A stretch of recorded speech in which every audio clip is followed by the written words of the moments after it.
Have you ever wondered why God gave such specific purification laws in Leviticus 12? At first glance, these ancient instructions might seem strange or even confusing, but when we look closer, there's a deeper meaning behind every detail. Let's break it down together and maybe see this ancient chapter in a brand new light. Sometimes the most unexpected passages can reveal the heart of God's care for his people. So here's the scene. God speaks to Moses, giving the Israelites special instructions for what to do after a woman gives birth. These weren't just random rules, but guidelines for a community learning to live in God's presence.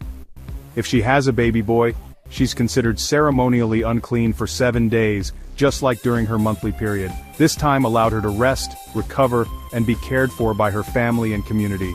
On the 8th day, that little boy is to be circumcised. This was a sign of belonging to God's people, an ancient tradition that marked a new beginning.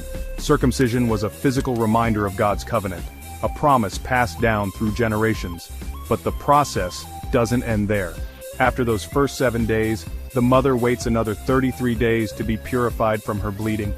This extended period gave her time to heal physically and spiritually, and to bond with her newborn. During that time, she couldn't enter the sanctuary or touch anything sacred. This wasn't meant to isolate her, but to set apart a sacred space and time for both mother and child. It wasn't about shame, it was about honoring God's holiness and recognizing the miracle and mystery of new life. The laws reminded everyone that life itself is a gift, and that God's presence is something to be approached with reverence. Now, if she gave birth to a girl, the time of separation was doubled, 2 weeks unclean, 66 days of purification.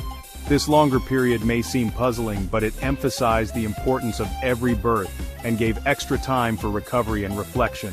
That might sound unusual, but remember, these laws weren't random.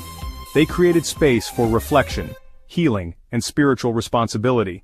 In a world where life was fragile, these rituals offered structure and meaning. When the days were done, the mother would bring an offering to the Lord, usually a year-old lamb for a burnt offering and a young pigeon or dove for a sin offering. These sacrifices were acts of worship, gratitude, and a way to reconnect with the community. Couldn't afford a lamb? No problem. 2 doves or pigeons would do. God's law made sure that no one was excluded because of their financial situation. God made sure these laws included everyone, no matter their income or circumstance. Every family, rich or poor, could participate in this sacred moment.